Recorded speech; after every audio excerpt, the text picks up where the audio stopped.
Chapter 1. The Estate. It began with a letter, an old-fashioned envelope, sealed in crimson wax, addressed in looping cursive to Miss Clara Baines. Clara, a freelance art restorer in her late 20s, found the letter nestled among the usual stack of bills and grocery store flyers.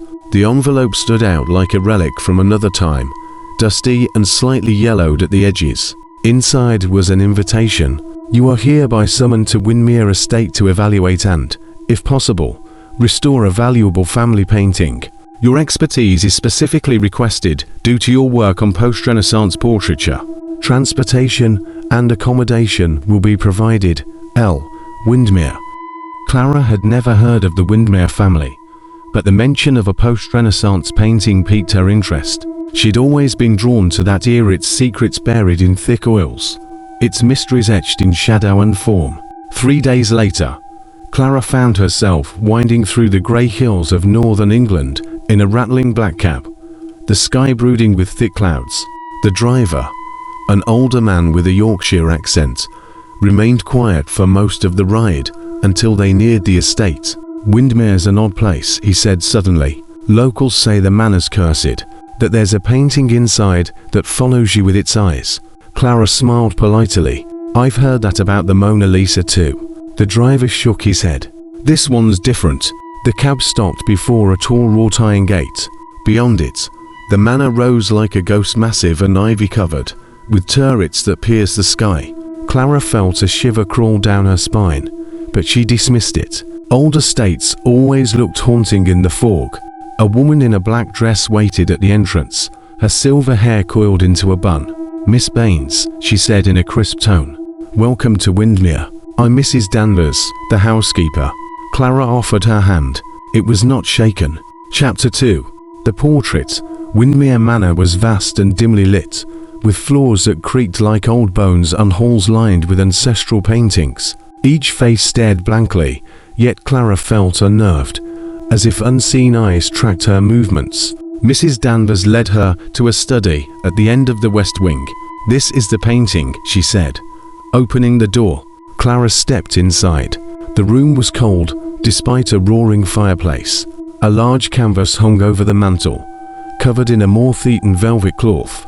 Mrs. Danvers approached it reverently. No one has touched this painting in nearly a century. She pulled the cloth away. Clara blinked. The portrait was of a young woman, early 20s, clad in a deep blue dress from the 1700s. Her skin was alabaster, her hair ink black, piled high with pearls. But it was the eyes that stunned Clara. Wide, grey, almost luminous. They seemed to look through her. Clara leaned in. Who was she? Her name was Elara Windermere, said Mrs. Danvers, the last of her line. Clara turned to the woman. What happened to her? She disappeared, said Mrs. Danvers. In 1799, no one ever found her body. Chapter 3. Restoration begins. Clara set up her tools the following morning: cotton swabs, solvents, brushes with sable bristles. The portrait was covered in centuries of grime, but the paint beneath seemed remarkably well preserved. As she worked, she kept glancing at the eyes, no matter her position, left, right. Even crouched below, the eyes met hers. By the third day, Clara began to feel watched, not just by the portrait, but by the house itself. Footsteps echoed in the halls when she was alone. Doors creaked open with no wind. She asked Mrs. Danvers about the noises. This is an old house, the woman said flatly. It makes sounds. At night, Clara dreamed of Elara always standing at the foot of her bed, whispering in a language Clara didn't understand. Sometimes Elara bled from the eyes. On the 7th day, Clara made a breakthrough. As she gently cleaned a portion of the canvas near Elara's hand, she noticed something odd, an object painted within her grasp that had been obscured by age and varnish. It was a locket. Inside the locket, delicately painted, was a man's face, but the man's eyes were blackened out. Chapter 4. The Diary. In a forgotten drawer of the study, Clara found an old journal wrapped in blue ribbon. The first page read, Elara Windermere, 1797. Clara opened it and began to read. March 3rd.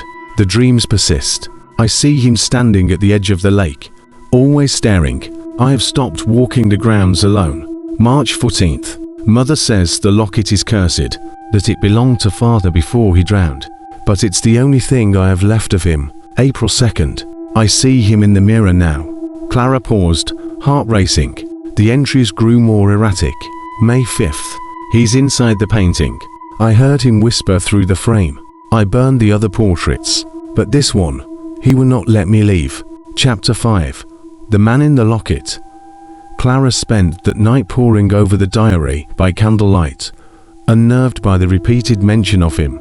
Ilara's entries took on a feverish tone. She neared the final pages. June 1st. I tried to leave. The carriage overturned. The horses screamed. He would not let me go. June 12th. The painter came again. I never told him to return. He says the painting is unfinished, that it must be completed before midsummer. I told him to leave. He just smiled and said, "The frame is ready." Clara closed the book. A sudden chill crept into the room. She looked toward the painting. Ilara's eyes seemed more intense now.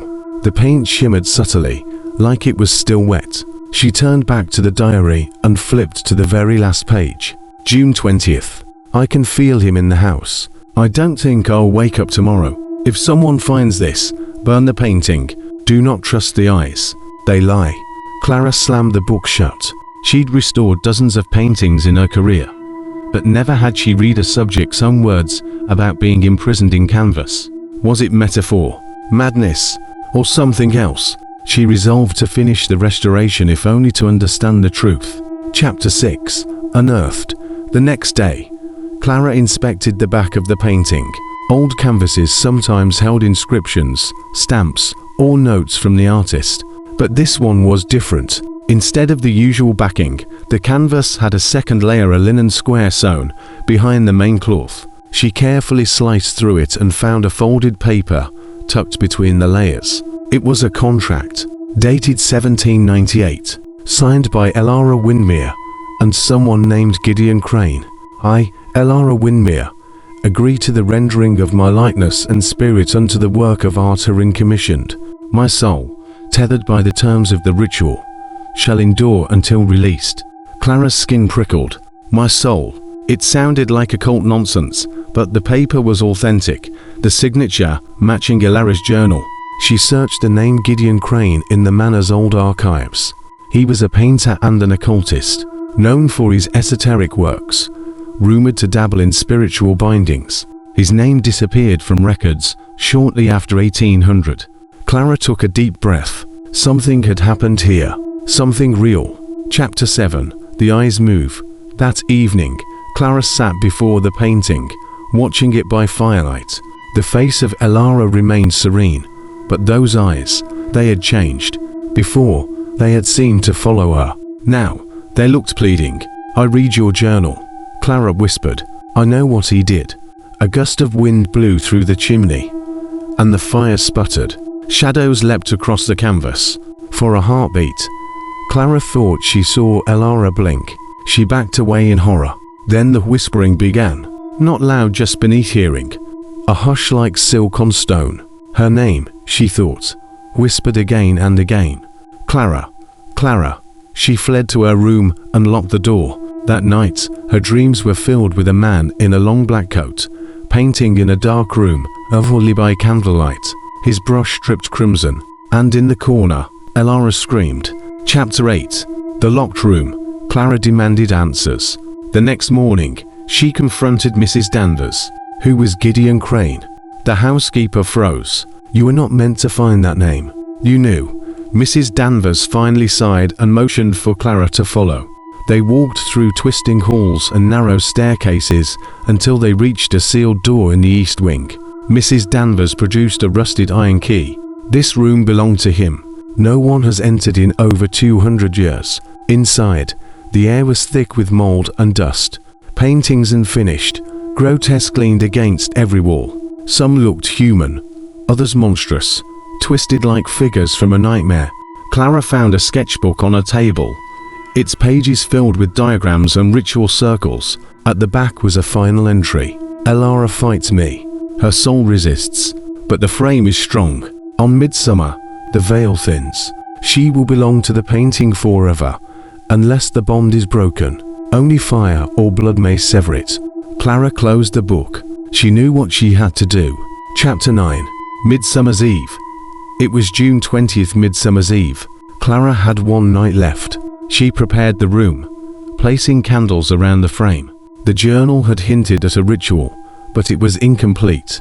Fire or blood, the only two options. She considered burning the painting, but what if it only destroyed Ilara's prison, not her soul? She would try the second method.